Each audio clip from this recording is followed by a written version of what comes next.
नमस्कार दोस्तों, आज का मेरा ये वीडियो उन सभी जो है पेंशनर्स के लिए है जो पेंशनर्स के लिए या कोई जो है अपना स्कॉलरशिप लेता है जिसका भी डीबीटी के माध्यम से सरकारी अनुदान आता है, अपने डीबीटी वाले बैंक अकाउंट को ट्रांसफर करना चाहता है, उसके लिए बहुत महत्वपूर्ण है। आज मैं आपको बताऊंगा कैसे आप अपने घर बैठे 1 मिनट के अंदर घर बैठे आप सीडिंग डीसीडिंग यानी कि डीबीटी एनेबल कर सकते हैं, डिसेबल कर सकते हैं, ट्रांसफर कर सकते हैं, सब कुछ कर सकते हैं।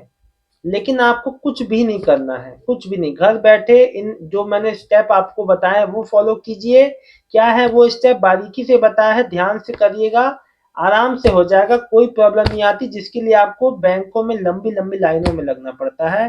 पूरा वीडियो एंड तक देखिएगा, आपको सारी बात समझ में आ जाएगी दोस्तों। नमस्कार दोस्तों, आज का वीडियो उन सभी विकलांग विधवा पेंशन लाभार्थियों के लिए है जो कि अपना डीबीटी के थ्रू अपना पेंशन पेमेंट लेते हैं। आप चाहे यूपी के हैं, चाहे दिल्ली के हैं, चाहे बिहार के हैं, चाहे महाराष्ट्र के हैं, कहीं के भी पेंशनर हैं, वृद्धावस्था, विकलांग विधवा पेंशन या कोई भी अन्य सरकारी राज्य केंद्र सरकार द्वारा कोई भी लाभ प्राप्त कर रहे हैं डीबीटी के माध्यम से, कोई आप स्टूडेंट है, स्कॉलरशिप आ रही है, तो ये आपके लिए वीडियो बहुत ही ज्यादा खास है। खास तौर पे आज के वीडियो में मैं आपको अपने जो डीबीटी वाले बैंक को ट्रांसफर कैसे करते हैं, यानी कि एक जगह मतलब एक बैंक से दूसरे बैंक में आप जो है अपने डीबीटी को कैसे शिफ्ट करोगे, ट्रांसफर करोगे, इस पे पूरा वीडियो रहेगा आज का मेरा। पूरा वीडियो ध्यान से देखिएगा आपको दोस्तों, आपको सारी बात समझ में आ जाएगी। एक एक जो डिटेल आप लोग को बताऊंगा, क्या गलतियां आपको नहीं करनी है, कहीं आपको बैंकों के चक्कर नहीं काटने हैं, ये पूरी जानकारी बहुत ही ज्यादा महत्वपूर्ण है दोस्तों। आप लोग बैंक के चक्कर काट काट के कई बार थक जाते हैं, आपका डीबीटी ट्रांसफर नहीं हो पाता। कहा जाता है जहां पहले था डीबीटी वहां का डीबीटी जो सीडिंग थी वहां जो डिसीडिंग करो। अच्छा, कई लोग को समझ में नहीं आता है सीडिंग डिसीडिंग क्या होता है, डीबीटी एनपीसीआई क्या होता है। सारा वीडियो एंड तक देखिए, सब कुछ समझाऊंगा। देखो, डायरेक्ट बेनिफिट आपका जो है ट्रांसफर यानी कि डीबीटी। डीबीटी का मतलब होता है सीधा जो खाते में बेनिफिशियरी के खाते में पेंशन आती है, डायरेक्ट बेनिफिट जो मतलब कि ट्रांसफर जो माध्यम के थ्रू। फिर होता है NPCI, national payment corporation of India. इसका काम है डीबीटी को सुचारू रूप से चालू रखना, यानी कि आपके बैंक खाते में सरकारी जो है वहां से आपके बैंक खाते में पेंशन सुचारू रूप से आते रहे। ये काम है एनपीसीआई का, national payment corporation of India का। दोस्तों अब मैं आपको एक बार बता दूं, इसके बाद अब यहाँ पे जो है ये बात तो क्लियर हो गई। आपने एक और शब्दों को सुना होगा, सीडिंग डिसीडिंग। देखो, सीडिंग का मतलब होता है आपका बैंक में आपका आधार जो है जुड़ जाना। जहां सीडिंग आपने करा दी वहीं आपका डीबीटी ऑन होगा, बिना सीडिंग के डीबीटी ऑन नहीं होगा। दोस्तों, सीडिंग का मतलब होता है आधार बैंक में जुड़ जाना, डीसीडिंग का मतलब होता है आधार को उस बैंक से हटा देना।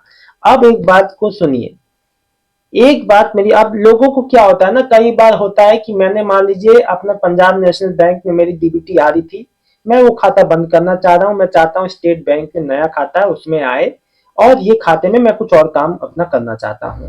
मुझे क्या करना है, बहुत आसान सा काम है दोस्तों। देखिए, सबसे पहले आपको कुछ नहीं करना, आपको आना है, अपना मोबाइल उठाना है, आपको वहां पे गूगल पे आके टाइप करना है एनपीसीआई।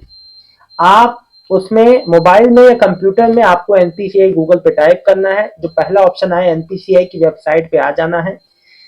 एनपीसीआई की वेबसाइट पे जब आएंगे तो वहां पे एक ऑप्शन आएगा कस्टमर का, ऊपर जो 4-5 ऑप्शन में से एक जो ऑप्शन जो कस्टमर का होगा उस पर क्लिक करेंगे तो फिर आपको ऑप्शन आएगा बेस का, भारत आधार सीडिंग एनेबलर, पूरा लंबा लंबा लिखा होगा, उसके आगे लिखा होगा बेस, उस पर क्लिक करेंगे।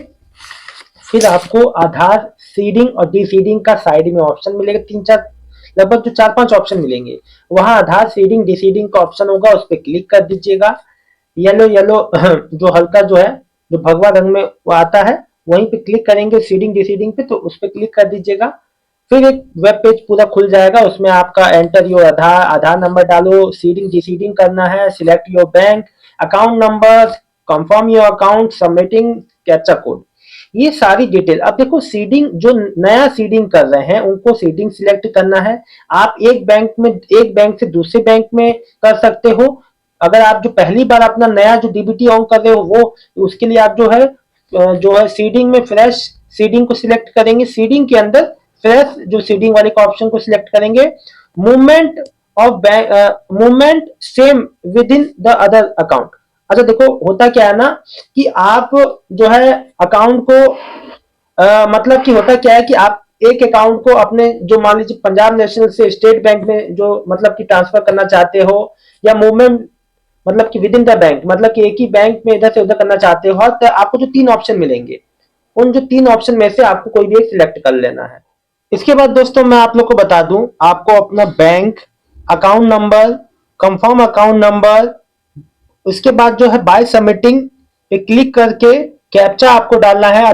और जैसे ही कैप्चा डाल के आप जो सबमिट पे क्लिक करेंगे एक ऑप्शन आएगा, उस पे आपको उस अपने जो आधार रजिस्टर्ड मोबाइल नंबर पे एक ओटीपी आएगा, आपको उसको डालना है। इसीलिए कहता हूं आधार में नंबर, अगर आपका फोन नंबर ऐड है मोबाइल नंबर और उस पे नंबर एक्टिव है, आप अपने घर बैठे 100 काम कर सकते हो, कोई चक्कर की आपको लगाने की जरूरत नहीं पड़ती।